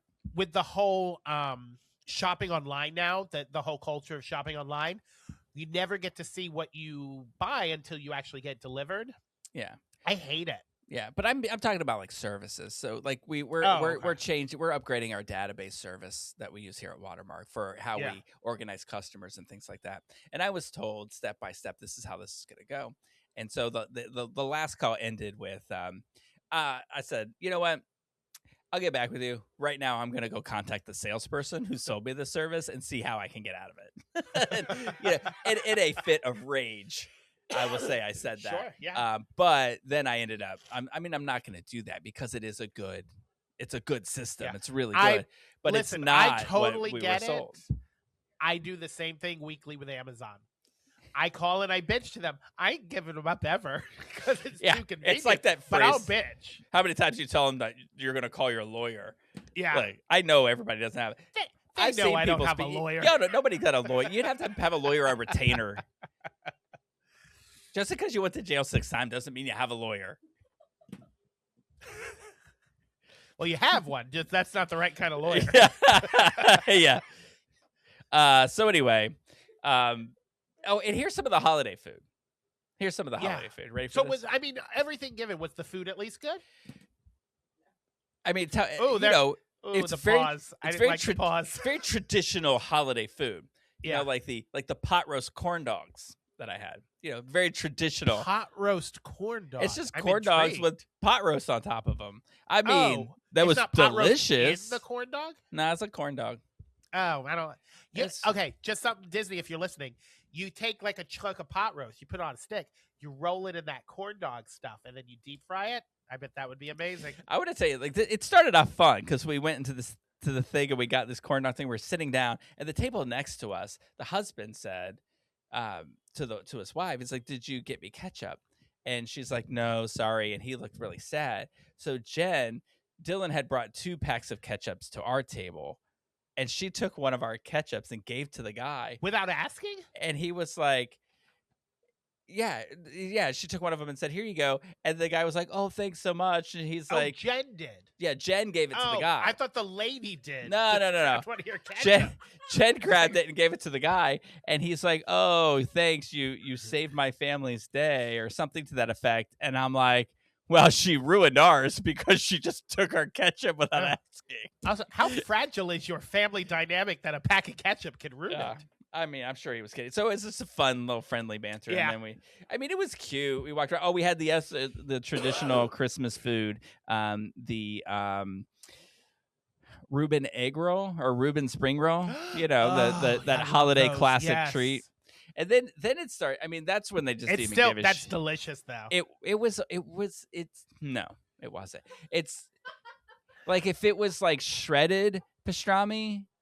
Was it? But it was not? more, like like a ham salad or like an egg salad kind of a thing. It was more like that Oh. texture. It was like ground up and it was like a paste inside of it. Oh no, that's no. So, but I mean, here's how I felt about it. It was only the second station, and I had 2 of them, and I ate one, and we were like, nope, we don't want to. Jen ended up taking it because we don't. Oh, I didn't mention this either. You know, Jen, did I tell you Jen had a heart procedure last week? No. Oh, I probably am She supposed to okay? just yell that out on a podcast. Sorry, Jen. Anyway, I just tell you that. Yeah, she's fine. But we spent so much money on these tickets, so she had to go. So we rented a wheelchair, and we wheeled her around. It was great. She had a great time because she's like, I don't have to walk anywhere. Well, yeah, yeah, being wheeled around any theme park is amazing. Yeah, she just sat there like we get food and handed to her, and she's like. But what's really Quick, fun is real- we get to like where there was. I just want to really quick because I don't want to screw up the podcast. I have a mentholated cough drop. If I drink wine with that, am I okay? Yeah. Okay. Yeah, I highly recommend too that you take an Ambien right now and then continue drinking. Sweet. I was gonna do that too, but I wasn't sure. You know, it's good that we took that pause because I realized we're an hour and 8 minutes into this, so I'm gonna run through the rest of this week real quick. Yes, go ahead. Because I just want to. I'll be silent. So if you love Disney, pay for the money and go. Oh, I just want to say like they got real lame with their food. I mean, these are the Imagineers that bring us like amazing Disney things, and they took their cinnamon roll and just put red sugar on top of it and said it's our Christmas cinnamon roll, and it was just come on, guys, be lame. creative. And when you went to the food Where stations, where are the people who made that pickle milkshake? right? Bring them back. They're over at Epcot. Bring them over. Give them their Disney passport and let them leave their country and come over here and make something that we want. I blame Trump. So I blame Trump. He made it so that you can't take immigrants from Epcot and bring them to Magic Kingdom. Damn you, Christine. That's why they keep Pluto over there. Yeah. What? You know how she is. Too soon. Aw, poor Pluto. You protect that dog. You know he's like this year, like right now, he's like public domain now. Pluto is. Yeah. He's gonna pop up in a slasher film here soon. Yeah, I forget what I was saying. I'm just gonna move on from that. Oh, so this is the best thing on. The best thing I did is Saturday we got tickets to go to. Lea Salonga was doing is touring, wow. and we got to see her at Dr. Phillips. And I took my nephew, who that morning was auditioning to go to a theater magnet school, and so we took him or he went to that audition. We went to lunch, and then we went to see this show. I did take him to dinner at Outpost, which I don't think that was open. Was that open? No, it wasn't. They were putting it together. I went to there. Bit by bit. They were putting it together. Sondheim reference. I was at Outpost assembling it 3 times this week. 3 times. Yeah. The food's delicious, so it's good. It's delicious. Yeah, because we went there for lunch for the retreat. We went there with Caitlin after the last podcast. Anyway, really great. But Lea Salonga, y'all, I mean, come on. I love her. Come on. How is she that good? TikTok is obsessed with the fact that they didn't pick her, that John Chu didn't pick her to play Madame Morble for the Wicked movies. Oh, that would have been great. I love Michelle Yeoh, but she cannot sing. Yeah. But there's this big push on TikTok. They're like, you should have picked Lea Salonga because you should have. Perfect. We bought tickets because we're going to be in New York in April to see. There's an arena tour of like Les Mis. Yeah. And they just announced that Lea Salonga is going to be Fantine. She played Eponine on Broadway. You mean Les Mis? What did I say? Miss Saigon? I lied. Miss Saigon. Yeah. I lied. It's Les Mis. Les Mis. Anyway. So, yeah, she was great. I mean, she sang a bunch of. I will tell you, though, I have never seen so many nurses at the Dr. Phillips Performing Arts Center since seeing Nurse Blake. Nurse Blake, yeah. She even made a joke about it because she said, how many people in the audience are Filipino? And there was like this huge roar of Filipinos. And she goes, now, how many of you are nurses? Yeah, she goes, how many of you are nurses? And there's like this big roar. I was trying to make the correlation there. It's like, why would nurses like She's like, I really hope that we didn't empty the hospitals in case people need help. So really she came into Macy's, I think. No, I'm just kidding. I just want to tell you, when she's saying "Movie in My Mind" from Miss Saigon, I love that song. She also sang "She Used to Be Mine" from Waitress, and oh my god! Great. Can I just say that I have like a handful of songs that when I'm just in my feelings, that a playlist that I go into the shower and I put this playlist on. And I have my dramatic moment in there. That song's on there. I mean, do you think? I mean, I'm not trying to call your mom a liar. I'm just saying, do you think of your mom when you hear that song? Because I know a lot of people that love that song too. I think of me because it's about the person you were. At least to me, when I listen, the person you used to be. I think about who I used to be and who I am now. And in certain aspects of my life, I'm like, I'm not doing what I thought I would be doing or where I am where I thought I would be. And I'm like, the person back then was just so free loving and didn't think about shit like that. And I get in my head all the time. So I just have a moment myself of, how I used to be. Yeah. I mean, I think that's the power of that song and it's great. She's so great. I try not to think about my mother when I'm naked. Jesus Christ. I don't even know what to say about that. I try not to think about your mother when I'm naked too. I bet she'd appreciate that. She likes the gays, but She's not that much. super happy about that.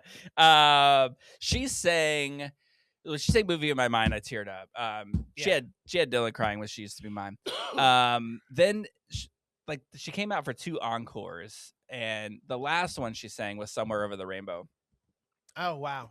And this is where the woman sitting 2 spaces down from me was singing along, which is why she won't get invited to any more shows. Oh, your my mom. My apologies for the groan. I didn't realize it was your mom. Yeah. But she was having a good time. And my nephew freaking loved it. But at the end of Somewhere Over the Rainbow, she sang "Have Yourself a Merry Little Christmas," just a little bit of it, just to sort of tie it all up in the holiday theme. And that was the best part of the show. I love took that songs That's that I one of my could care favorite less Christmas about, song. and she made them so incredible. She also did Rose's Turn. Speaking of Audra McDonald, she did Rose's Turn. She's just a powerful. Yeah, her voice is just, good. She's got one of the best voices I've ever heard. Yeah, so that was my week. But I do want to just, before we go into this film, which we're going to talk about, for an hour. So buckle in. Just kidding. Just to point out the tragic death of Rob Reiner and his wife that I didn't find out about until late yesterday. Yeah, I saw it on the news. The details are all coming in really kind of slow, dripping in. But it looks like they've arrested his 32-year-old son. It looks like he may have been involved in the murder of him and his wife, Michelle, I think was her name. But Robert, I mean, I was looking at this. Not only is he an amazing actor and a great director, but he had from 86 to 92 one of the greatest runs I have ever seen of any director. It started with Stand By Me, then The Princess Bride, When Harry Met Sally, Misery, and A Few Good Men. Like from 86 to 92, he was just like making just banger after banger. And just an amazing director. And I've heard nothing but good things about he's such an amazing, caring, giving person. And just such a tragedy. Huge advocate for marriage equality. Yep. Big fan of the gays and the trans community. And you try to be like, it's a sad moment just because he was such a gifted, wonderful, talent, and you try to be positive in it all. But I just want to point out to people to see, like, this is what our president, I'll say our, because we all live here, our president decided. Did you read his freaking fuck that guy. Yeah, God, you know blessed. what? We can't use this as the title of the show, and I apologize to the mothers for everything we've already said. But fuck you. Yeah, fuck you. Do you and anyone who read that and said, I want you to go back and I want you to look at your reactions to things that people said about Charlie Kirk's assassination, and then come back with that Rob Reiner bullshit again. And you were wrong. It wasn't about that. So fuck you. Yeah. God, that irritates me. Anyway. But I will just remember the amazing things great films. I mean, to this day, I think everyone who is an 80s kid quotes The Princess Bride on a daily basis. It's just one of those, we Stand By Me. Just such a definitive movie for our generation. I mean, that was the pivotal movie in my life. Was Stand By Me. It's the first movie I remember watching that I felt connected to and loved. Yeah, and it probably had a lot to do with River Phoenix at the time because Yeah, I hear you. I was a kid. But like that run there, I mean, 2 of those films are Stephen King films. One of them being Stand By Me. He wrote. That's it's called The Body. It's based on a short story called The Body. And then Misery, obviously, Kathy Bates in Misery, one of the greatest performances on film. And he's just such an amazing director. And I don't gasp like just sit in my thoughts and gasp a lot when people die, but because I didn't know that until he died, until Chris texted me. And I was like, what are you talking about? And I looked it up and I verbally gasped. It was just, I was so shocked by that. one thing I read since this happened is that when he met his wife on the set of When Harry Met Sally. Yes. And I for read those this who have story. seen the movie, it was supposed to end that it wasn't a happy ending. But he on that set met her and fell in love and said, changed "Oh," the ending to a he said- happy ending. He said that's how it's supposed to be. That's what it feels like, and then changed the ending. Isn't that crazy? That's great. And that they were only dating for a few months. They got married really quick and were together the whole time. And and they just had, I think, the son had substance abuse issues. Yeah, he had some mental disorders. Yeah, and I mean, to lose them both, what that family must have going through right now is just, and then on top of that, to have the fucking president of the United States just be a fucking dick about it. Like, right. Fuck that guy. On the day that all I can find on Sling to and watch then he wants is the town hall with Charlie Kirk's wife on CBS, and then to see that shit come down from the, and then he wants people, us to have wake sympathy up. because somebody grazed his ear with a bullet. Fuck you, you dumb dirtbag. Yeah, piece you of shouldn't have shit. paid him to do it. Just kidding. Mhm. Allegedly. You know what? They're not ready to have that conversation. Anyway, I just got to say, kudos the to Rob Reiner. last year has totally made me believe in conspiracy theories. I don't believe anything anybody says anymore. He set that whole thing up, and he's a piece of shit. Moving on. Anyways. Speaking of not believing anything, we covered a movie We did. this time. Yeah. A new movie. A new movie. Tell them what it is. Tell them what they've won, Johnny. Blue Moon, which is a movie from Richard Linklater, who is the director of Boyhood and the Sunset Trilogy, And a The button Newton unbuttoned, Boys. Oh, you slut. sorry. I got all heated. Cover your tits up. They are. I am 50. They are down there. But it stars Ethan Hawke, and I didn't realize this because you hear you always hear these pairings of directors and actors like Martin Scorsese and Robert De Niro, or Tim Burton and Johnny Depp. But Richard Linklater and Ethan Hawke, this is their 9th film together, and they're already working on a 10th film that they've done together. And what are some other Richard Linklater? It's a very familiar name. The Boyhood, which came out about 10 years ago, which was a big film, nominated and won a bunch of awards. The Sunset Trilogy, it's Before Sunset, After Sunset, or Before Sunset, Before Sunrise, something like that. It's the Sunset Trilogy that has Ethan Hawke, and I forget the actress's name, but it's directed by Richard Linklater. They all are 98% on Rotten Tomatoes. They're critically acclaimed. It's a trilogy of films about this relationship that I think is based off of Richard Linklater's relationships with his wife. He did. You remember that movie, The Newton Boys? It had Ethan Hawke and Skeet Ulrich. It's from the early 2000s. It's about gangsters. I do remember a brother that. group. Yeah, I haven't seen. I felt like I had seen everything Skeet Ulrich did, but I don't.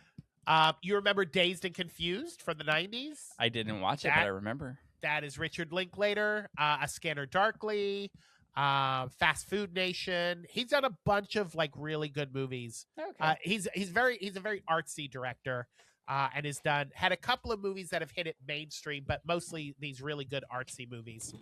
But Blue Moon is about the life. Well, it's about the end days, particularly one night. Specifically, of Lorenz Hart, who was a famous lyricist who worked with Richard Rodgers, who is more famously known as one half of Rodgers and Hammerstein, who did Oklahoma, Sound of Music, Carousel, a bunch of the South Pacific, the biggest musicals of the 40s, 50s, and 60s. So the movie takes place on the opening night of Oklahoma, and the entire thing is set up like a play. I looked it up, and I guess I couldn't find anything that said this was a play originally, but I'm sure this is going to pop up off Broadway or something as a play because it's set like a play. When it was over, that's one thing that we definitely talked about in the house is how it was like It took place in one It was space. one It took place setting. at Sardi's, and Yeah. that was the whole show. Except for the first 30 seconds. 30 seconds, which is that an could have been alley somewhere. the shortest movie in the history of movies. He walks down the alley. He goes, ugh. He falls over and dies. And I'm like, he died. It's over. Now, what's interesting is that is an alley, apparently, somewhere on 8th Avenue. So not far from here. It's where I pick up the subway. So apparently where I pick up the subway is where Lorenz Hart died. If you listen to this podcast like Caitlin does, you now know where you can find Jeremy before he closes on Saturday. Don't come look for me. So Lorenzo Hart, he suffered from alcoholism. So that's a big part of the movie. And the movie opens, like you said, they're at the bar. Well, it's a bar restaurant called Sardi's. And the entire movie is basically just a tour de force acting performance by Ethan Hawke. And there's other characters in it, but it is all Ethan Hawke. It is an hour and 40 minutes of Ethan Hawke talking and telling stories. And about 2 seconds into this movie, after the beginning where he falls in an alley and dies, but 2 seconds of him entering the bar, I completely forgot that was Ethan Hawke. Yeah. Like, at no point from the start of this movie did I think, oh, that's Ethan Hawke as Lorenz Hart. All I thought was, this is an amazing actor doing a really good acting job. I've always thought Ethan Hawke has always been in good movies, right? Mm-hmm. Dead Poets Society. I feel like everything I've seen him in, I've been like, that's really good. But I've never thought of Ethan Hawke as a defining actor of our time. Yeah. Until 5 minutes into this movie, my first note of the movie is just, oh my God, he is killing it. The fact that he is not the front runner for Best Actor in all of the movie awards this year is mind-boggling to me. Is he not? Oh, you know what? He's in the talk for the top to be nominated, but everybody's talking about Leo in One Battle After Another and Timothy Chalamet in Marty Supreme. But I haven't seen either of those two movies, so I'm going to leave my criticisms to their performances till I see them. But I can't see anybody acting, so, to quote Ian McKellen, I can't see anybody acting so well as Ethan Hawke does in this movie. There's no way. And look, I'm a fan of Leonardo DiCaprio. Love him. Have been. I thought his performance in What's Eating Gilbert Grape was incredible. I think that early on he was going to be the defining actor of our time, but I think that as of late, I don't see a different. I mean, I don't see.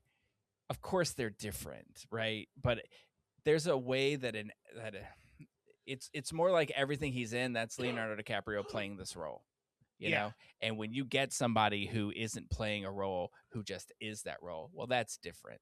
So I don't see how, like, I've seen of the clips from this movie that he's getting nominated in, and what I see of The Departed, they look kind of the same. Yeah. They're the same kind of franticness. And I got to be honest, I haven't seen Marty Supreme, and I'm sure Timothy Chalamet does a great job. Same thing with his performances. Like, everything he's nominated in, it's like, oh, that's Timothy Chalamet doing a part. Yeah.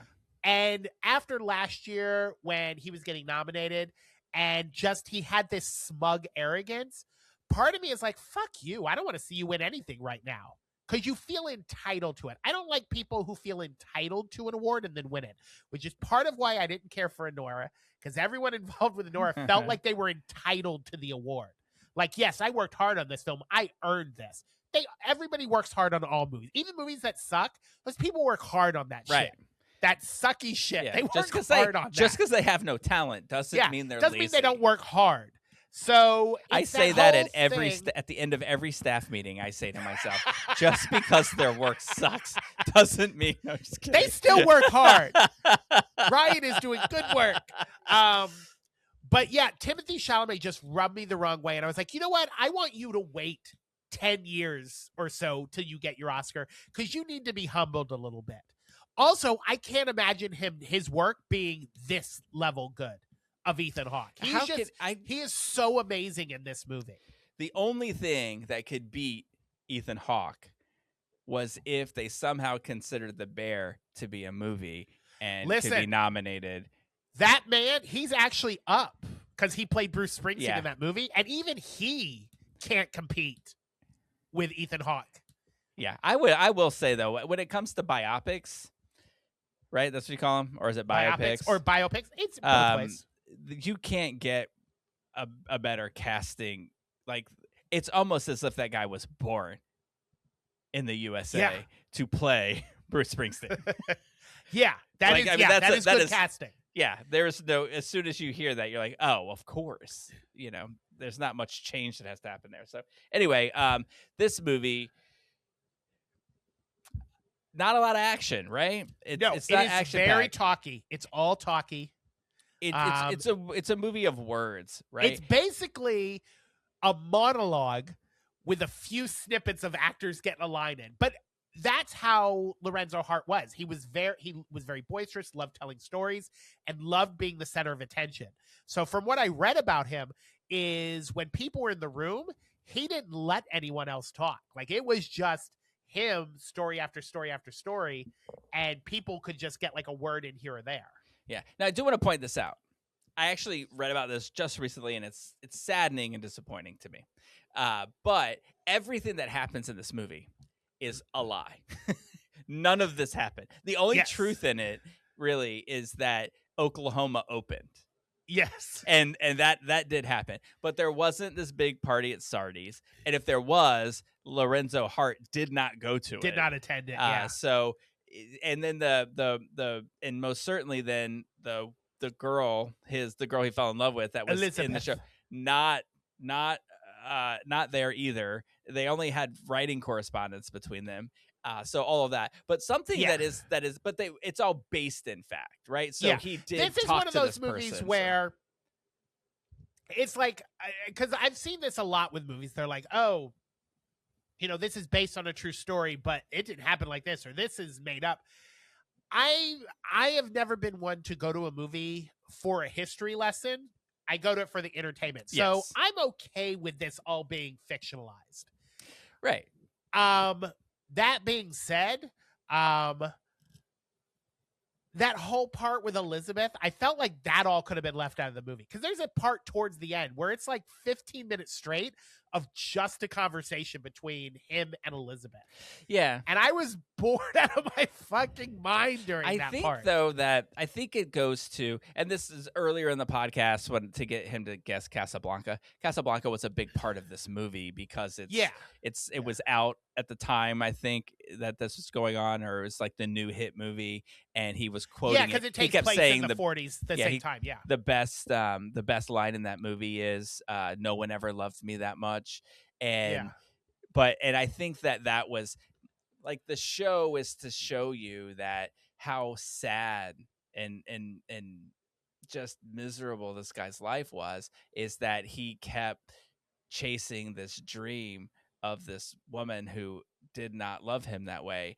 And so that was, I think, the importance of that. It's such a tragedy in the sense that this guy, who everyone hailed at the time as the greatest lyricist in Broadway, and he was at the time, the greatest lyricist in Broadway, but he's an alcoholic, and he cannot stop himself. Yeah, he just this was an excellent, and taking the story out of it, this was an excellent film that shows how destructive alcoholism can be to someone. Right, and because, go ahead. And how endearing an alcoholic can be, and the enablers around them, but then the people who they've hurt, who just refuse to be part of it anymore. Like, it's just it's a great story that encompasses all of that. Take out the fact that it is, like you said, that it is about this famous person and it is real. It's just like all of that, all of the aspects are there.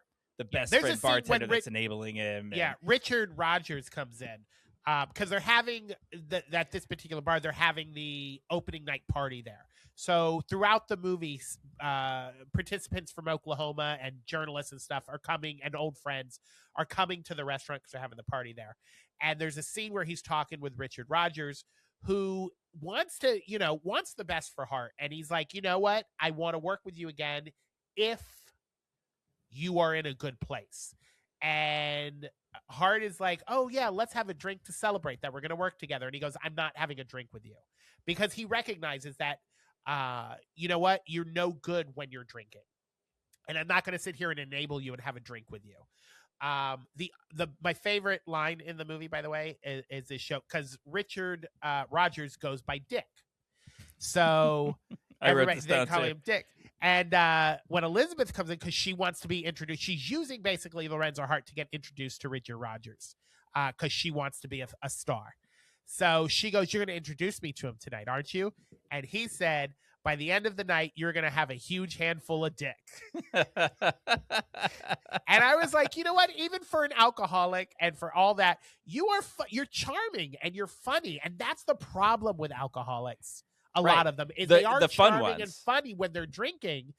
And so there's this lightheartedness that masquerades all of this trauma that's happening. I was told recently by a friend of mine that they were like, you're still funny and I still like being around you, but they were like, when you were you're drinking, still funny, but not funny. They were like, when you were drinking, they were like, you were hilarious and you were the funny drunk. And you kind of get drunk and you sense that from people that they're laughing and having a good time, and it's like a drug to you too, and you just keep drinking and so it's hard to say like, no, I'm not gonna drink, because you're afraid you're gonna lose that.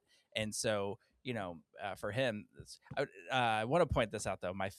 You said that was your favorite. Here's my favorite line, and I don't remember the context of it. They were talking about a penis or something to that effect, but he said a half erect penis is a promise. Oh yes, and then he says, he's like, about is it coming or going? You don't know, and that made me die. He's talking about how he likes a semi-erect penis. He doesn't like an erect penis because that's it. It's abrupt. It's in your face. But a semi-erect penis, you don't know if it's on its way to getting hard or done getting hard and it's on its way down. And he likes it right there in the middle. He doesn't like it right up there. So he's talking about the context of he likes them right in the middle. He doesn't want anybody, he doesn't want to meet anybody right at the top. So, but yeah, there's a lot of little anecdotal kind of funny jokes, mostly about Dick and mostly inappropriate, but funny, that he makes in this. And it's just, it shows why he was such a fun person to be around. Yeah. And there's is it E.B. White?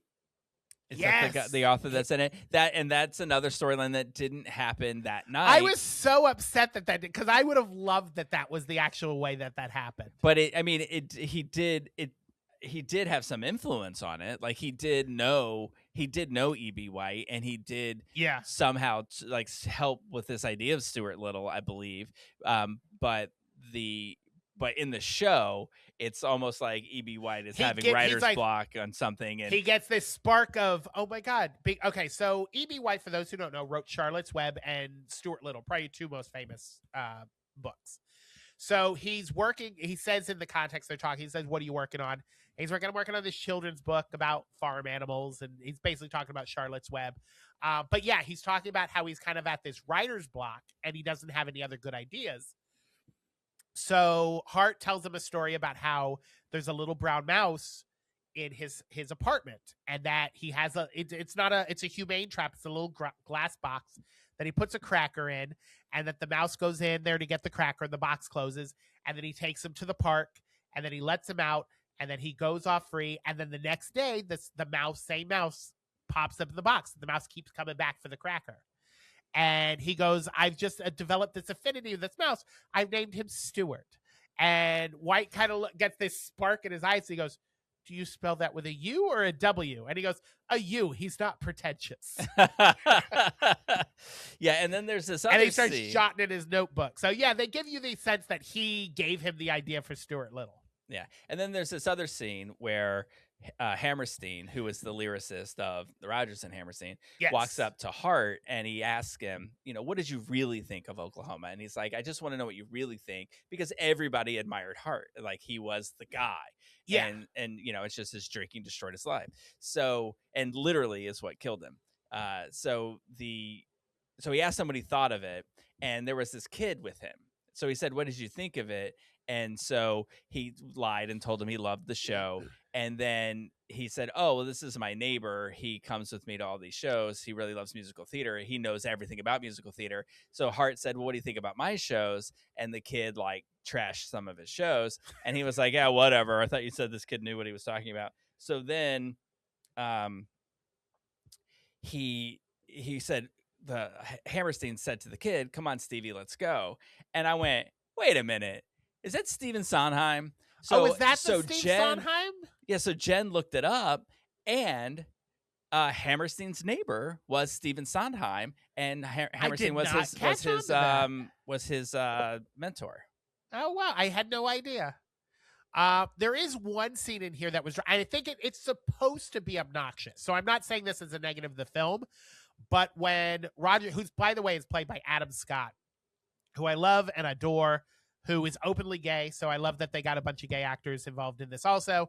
But he plays Rogers, and him and Hart are having conversations because Rogers is trying to give him a break and be like, "Listen, your alcoholism has kind of killed your career." He's writing with Hammerstein now, but he wants to work with Hart, and they're going to reboot one of their old shows. And he wants to write a couple of new songs. And they're having this conversation, and like every 10 seconds, someone keeps coming up and interrupting their conversation to tell Rogers how much they love Oklahoma. And by the fourth or fifth person, I was screaming at the TV for people to leave them the fuck alone and let them have a conversation.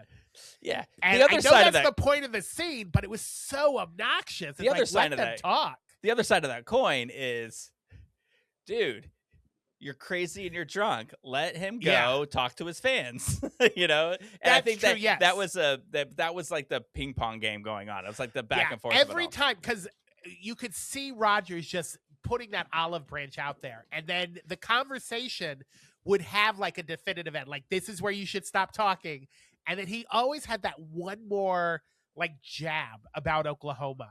So he's like, "Oh yeah, we're gonna work on this. By the way, Oklahoma ! That's a little excessive." It's like, dude, you always go one too far. Yeah, and then his idea for that show about for Marco Polo was like, he's crazy. But I just loved the show. I loved it. I think it's a great movie. I think weird. It's an amazing performance from Ethan Hawke. If he doesn't win something, then there is a travesty in the world. He'll get the Screen Actors Guild Award, right? Because the actors will have to appreciate the. Well, I mean, it's all actor voted, but I'm fairly certain he'll get the Golden Globe. We'll see, because he's against Timothée Chalamet. If he doesn't beat him at the Globe, then he's going to get nominated and everything, but he won't win. Well, I hope that they take into account things like, he's got plenty of time, that Chalamet. Yeah. Let's give it to the real winner. Ethan Hawke absolutely deserves this. 100%. What do you think Rotten Tomatoes was? This is definitely. They love Richard Linklater. I have never seen a Richard Linklater movie have a bad critics review. So I'm going to say like 95. And audiences, because it's very talky, it can feel a little dry in spots. So I'm going to say audiences 85. I'm very surprised at the audience score, but the critics is 90 and the audience is 76. Oh yeah. I'm telling you, audiences, I love people. People are great. But audiences in general are stupid. They like things that blow up and dick and fart jokes. And not like the good dick jokes like in this movie, but like stupid dick jokes. But audience in general, I mean, Christ, they like those stupid Ice Age movies and the Emoji Movie and all that stupid stuff. I have no doubt that audiences thought this was too dry and boring and it's just talking. Yeah, it is definitely words, but you know what it reminded me of? It's not the quickness of it, but it reminded me of like Aaron Sorkin's sort of shows where it's like the words are matter. Yeah. There is no action in this. No, it is all about the talking, the conversation. The tension comes from the conversations, and also just the sadness of just realizing that this guy is being handed an olive branch after olive branch and he keeps drinking it away. And it's just, I mean, I used to be that guy. We all know that guy who just doesn't know when to stop. And it's just so to me, it was just fucking great. Yeah, I mean, if it's anything, definitely I four think that grapes from me. this is definitely a movie, aside from the entertainment of it, that should be shown to anyone you think might have a drinking problem. Like, it is definitely a mirror to your face of, Yeah. hey, if you're like this, you should probably get help. Yeah, if you were telling a bartender not to serve you drinks, but then demanding that he serves you drinks, and then you're lying to other people about drinking those drinks, you see the pattern? Yeah, it was really good. I'm surprised too that I liked it so much, because the movie we watched last week was also a wordy, slow show, and What did we watch last week? I have Swan no Song. short. Swan Song. Oh yeah, And oh, it just, yeah, it was I feel alright, like yeah. it, like what everyone thought about this guy's performance in Swan Song is what Ethan Hawke actually did in this other movie, and Yeah. it was stunning. I was surprised too that Jen liked it as much as she did, and then Yeah. Dylan came in for like the last 15-20 minutes of it, and because he was doing work, and when he came back in, he was like mad at himself because he didn't stay for the whole thing. Yeah. Because he's like, oh, Did this you looked really rent it good. or buy it? Well, we rented it. Oh, because it was only $5 more to buy it. Right, So I we debated. wrestled with that, but I was like, Yeah. if I end up hating it, I'm going to be pissed about that $5. Right. So, but now I wish I would have bought it because it's The amount really of- good. $440 to go to fucking Disney when I And already you- paid $200 a month for an annual pass, or $210 a month for an annual pass. And $5, but that's too much. $5, nope. To have something permanently, nope. Yeah. Nope. I like to waste money. Because I do it on Fandango, so I was scrolling through the movies that I have, and I have got some, like, I own some fucking stinker movies because of this podcast. I was like, I should have splurged the $5. That'd have been a good movie Yeah. to own. We buy them on Apple TV, and Jen feels the same way. Yeah. But yeah, so good movie. It's I don't think it's in theaters anymore, but it is available to stream. You can rent it for $20 or buy it for $25. I recommend buying it. It's a good movie to check in on. It is, but it's definitely a good movie, and it's it's a yeah, good you movie. go think, like, to me, it was like, oh, we're gonna watch this movie about this, closeted guy that's in entertainment and wrote musicals, which I'm already interested in, but it turns out that there was this, this storyline of deeper alcoholism struggle, that yeah. was really, really good. Did we give ours? I give it 4 grapes. I give it I don't 4 know if we give grapes. 4 grapes. Yeah, Solid definitely 4. worth it.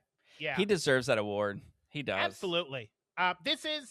I equate this to when Brendan Fraser was for the Whale. Yeah. Like all this award season, I'm going to be rooting for Ethan Hawke to win everything because I just loved him in this movie. Yeah, really great. And I heard too, because apparently Lorenzo Hart was really short. So there were times where they would lower the floor where Oh, he really? was standing and know, moving, so it would make. Because I'm like, Margaret Qualley plays Elizabeth, and she was in The Substance last year. She's a fantastic actress. There were parts of this where she towered over him, and I kept thinking, I did not realize she was so tall. But Yeah, apparently that it was just they had Joe, holes in the floor. For me, it was when he was sitting on the bench talking to Evie Yeah. White, and I'm like, look at how short he is. There were several times where I was like, is he sitting or standing? I can't I tell. thought he was that was when he's in the booth with E.B. Yeah. White. I thought he was slouching because, he's so much shorter than everyone else. I didn't realize he was that tiny. And the more I think about this, and you think about like this guy who was a star, and you watch his drinking take this away from him, and just the sadness of like him trying to just tell the stories of the good old days and the things that he was involved in, and it's just so tragically amazing. It's really good. You should see it. That's my vote. Yeah, and I don't know if it was the writing and Hart was that way, or it's just Ethan Hawke. But he is such a good storyteller. Like I could watch another movie of him just telling different stories as Lorenzo Hart. Yeah, absolutely. It was makes me amazing. interested to go listen to or follow up about this guy, because he did a good job. Yeah, good job. Amazing. All right. But we will be back next week. We're getting close to 2 hours, so let's wrap this up. Yeah. We will be back next week with another movie, hopefully as good as Blue Moon. But until then, the cork is back in the bottle.